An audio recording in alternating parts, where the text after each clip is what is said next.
ನಮಸ್ತೆ. ನಾವು ಬಹುತೇಕ ಜನ ಶಿವನ ದೇವಸ್ಥಾನಕ್ಕೆ ಹೋಗಿರ್ತೀವಿ ಅಥವಾ ಲಿಂಗು ಇರುವಂತಹ ದೇವಸ್ಥಾನಕ್ಕೆ ಹೋಗಿರ್ತೀವಿ. ಹೋದಂಥ ಸಂದರ್ಭದಲ್ಲಿ ಶಿವನ ಮುಂದೆ ನಂದಿ ಇರ್ತಾನೆ, ನಂದಿ ವಿಗ್ರಹ ಇರುತ್ತೆ.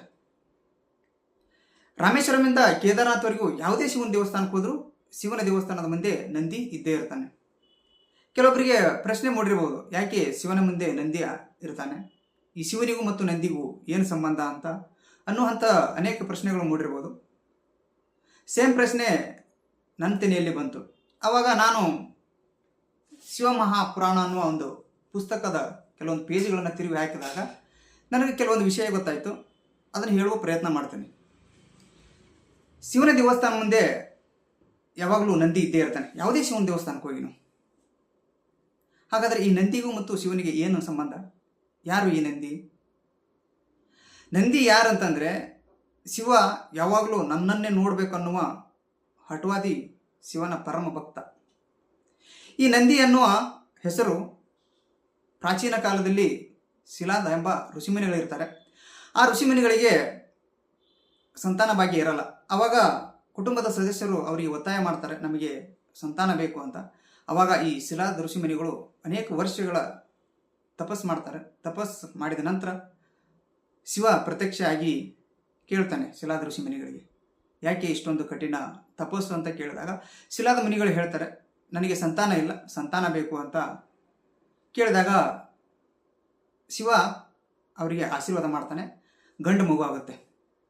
ಶಿಲಾದ ಋಷಿಮುನಿಗಳು ಆ ಗಂಡು ಮಗುವಿಗೆ ನಂದಿ ಅಂತ ಹೆಸರಿಡ್ತಾರೆ. ಆ ನಂದಿ ಬೆಳೆಯುತ್ತಾ ವೇದಗಳು, ಉಪನಿಷತ್ತುಗಳು, ಸಂಸ್ಕೃತಿಯನ್ನು ಕಲಿತುಕೊಂಡು ತಂದೆ ಹಾಗೆ ಅವನು ಶಿವನ ಪರಮ ಭಕ್ತನಾಗುತ್ತಾನೆ. ಒಂದು ದಿನ ಮೂರು ಜನ ಸಂತರು ಶಿಲಾದ ಋಷಿಮುನಿಗಳ ಆಶ್ರಮಕ್ಕೆ ಭೇಟಿ ಕೊಡ್ತಾರೆ. ಅವಾಗ ಶಿಲಾದ ಋಷಿಮುನಿಗಳು ತನ್ನ ಮಗನಿಗೆ ನಂದಿಗೆ ಹೇಳ್ತಾರೆ, ಇವರ ಜವಾಬ್ದಾರಿಯನ್ನು ನೀನೇ ತಗೋಬೇಕು, 3 ದಿನ ಇಲ್ಲೇ ಇರ್ತಾರೆ ಅವರ ಸೇವೆ ನೀನೇ ಮಾಡಬೇಕು ಅಂತ ಹೇಳ್ತಾನೆ. ಆವಾಗ ನಂದಿ 3 ದಿನಗಳ ಕಾಲ ಆ ಸನ್ಯಾಸಿಗಳ ಸೇವೆ ಮಾಡ್ತಾನೆ. 3 ದಿನ ಆಗಿಂದ ಸನ್ಯಾಸಿಗಳು ಹೊರಡುವಾಗ ಮನೆಯವರಿಗೆ ಮತ್ತು ಶಿಲಾದ ಋಷಿಮುನಿಗಳಿಗೆ ಆಶೀರ್ವಾದ ಮಾಡ್ತಾರೆ, ದೀರ್ಘಾಯುಷ್ಯ ಅಂತ. ಆದರೆ ನಂದಿಗೆ ಮಾಡಲ್ಲ, ಹಾಗೆ ಹೋಗ್ತಿರ್ತಾರೆ. ಅವಾಗ ಶಿಲಾದ ಋಷಿಮುನಿಗಳಿಗೆ ಬೇಜಾರಾಗುತ್ತೆ. ಆ ಸಂತರಿಗೆ ಕೇಳ್ತಾರೆ, ಯಾಕೆ ನನ್ನ ಮಗನಿಗೆ ಆಶೀರ್ವಾದ ಮಾಡಲಿಲ್ಲ ಅಂತ. ಅವಾಗ ಸಂತರು ಹೇಳ್ತಾರೆ, ನಿಮ್ಮೆಲ್ಲರಿಗೂ ದೀರ್ಘಾಯುಷ್ಯ ಅಂತ ಏನು ಆಶೀರ್ವಾದ ಮಾಡಿದ್ದೀವಿ, ಅದೇ ಆಶೀರ್ವಾದ ನಿಮ್ಮ ಮಗ ನಂದಿಗೆ ಮಾಡೋಕ್ಕಾಗಲ್ಲ. ಯಾಕೆಂತಂದರೆ ಅವನು ಅಲ್ಪಾಯುಷ್ಯು, ಅಂದರೆ ಕೆಲವೇ ವರ್ಷಗಳಲ್ಲಿ ಅವನು ತೀರಿ ಹೋಗ್ತಾನೆ ಅಂತ ಹೇಳ್ತಾನೆ. ಅವಾಗ ಶಿಲಾದ ಋಷಿಮುನಿಗೆ ತುಂಬ ಬೇಜಾರಾಗುತ್ತೆ. ತನ್ನ ಮಗನನ್ನು ಕರೆದು ಹೇಳ್ತಾರೆ, ನೀನು ಶಿವನ ಆಶೀರ್ವಾದದಿಂದ ಹುಟ್ಟಿದಂತಹ ಮಗ, ಇದಕ್ಕೆ ಪರಿಹಾರ ಅವನೇ ಕೊಡ್ತಾನೆ, ಹೋಗು ಅಂತ ಕಳಿಸ್ತಾನೆ.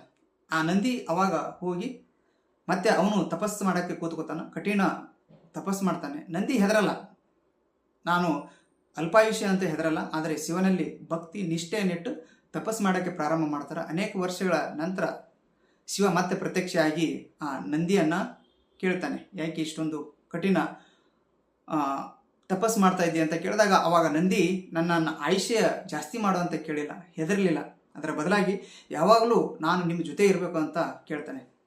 ಅವಾಗ ಶಿವ ಒಪ್ಕೊಂಡು ಅಲ್ಪಾಯುಷ್ಯ ಇರ್ತಾನೆ. ಅವಾಗ ಆ ನಂದಿ ಜೀವನ ಮುಗಿದು ಆ ನಂದಿಗೆ ಒಂದು ಗೂಳಿಯ ರೂಪವನ್ನು ಕೊಟ್ಟು ತನ್ನ ಜೊತೆಗೆ ಕರ್ಕೊಂಡು ಹೋಗ್ತಾನೆ. ಇನ್ನೊಂದು ಕಥೆಯಲ್ಲಿ ಹೇಳ್ತಾರೆ, ಆ ನಂದಿ ಯಾಕೆ ಗೂಳಿ ರೂಪವನ್ನು ಕೊಟ್ಟನಂತಂದರೆ, ಶಿವ ಕಾಲಿಂದ ತಿರುಗಾಡ್ತಾ ಇರ್ತಾನೆ ಪ್ರಪಂಚಾದ್ಯಂತ. ಅವಾಗ ಯಮನಿಗೆ ಬೇಜಾರಾಗುತ್ತೆ, ಹೇಗಾದರೂ ಮಾಡಿ ಶಿವನಿಗೆ ಒಂದು ವಾಹನ ಆಗಬೇಕೆಂಬ ಆಸೆ ಇರ್ತದೆ. ಆ ಆಸೆಯನ್ನು ತೀರಿಸ್ಕೋಸ್ಕರ ಅವನು ತಪಸ್ಸು ಮಾಡಿರ್ತಾನೆ, ಯಾರು? ಯಮ. ಅವಾಗ ಆ ಯಮನ ಆಸೆ ಪ್ರಕಾರ ಆ ಒಂದು ಗೂಳಿ ರೂಪವನ್ನು ಕೊಟ್ಟು ತನ್ನ ಜೊತೆಗೆ ಕರ್ಕೊಂಡು ಹೋಗ್ತಾನೆ.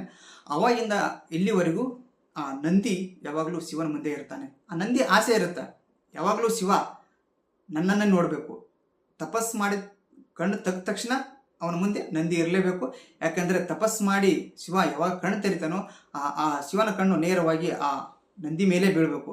ಇಂಥ ಒಂದು ಹಠವಾದಿ ಪರಮ ಭಕ್ತ ಈ ನಂದಿ.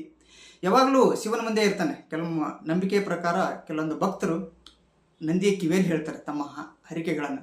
ಯಾಕೆ ಅಂತಂದರೆ ಶಿವ ಕೆಲವೊಮ್ಮೆ ತಪಸ್ಸು ಕೂತಾಗ ಅವನಿಗೆ ಹರಿಕೆ ಮುಟ್ಟಲ್ಲ. ತಪಸ್ಸಿನಿಂದ ಎದ್ದು ಬಂದ ನಂತರ ನಂದಿ ನೇರವಾಗಿ ಶಿವನಿಗೆ ತಲುಪಿಸ್ತಾನೆ ಅನ್ನುವ ಒಂದು ನಂಬಿಕೆಯಿಂದ, ಯಾಕೆಂದರೆ ನಮ್ಮ ಜೀವನನೇ ಇರೋದು ನಂಬಿಕೆ. ಸೊ ಹಲವಾರು ನಂಬಿಕೆಗಳಿಂದ ಆ ನಂದಿಯ ಕಿವಿಯಲ್ಲಿ ಹೇಳ್ತಾರೆ. ಈ ನಂದಿ ಅನ್ನೋದು ಮತ್ತು ಶಿವನ ನಡುವೆ ಏನು ಸಂಬಂಧ ಅಂತಂದರೆ ಭಕ್ತಿ, ನಂಬಿಕೆ ಮತ್ತು ನಿಷ್ಠೆಯ ಪರಮಾವಧಿ. ಯಾವಾಗಲೂ ನಂದಿ ಶಿವನನ್ನೇ ನೋಡ್ತಾ ಇರ್ತಾನೆ, ಶಿವ ನಂದಿಯನ್ನು ನೋಡ್ತಾ ಇರ್ತಾನೆ.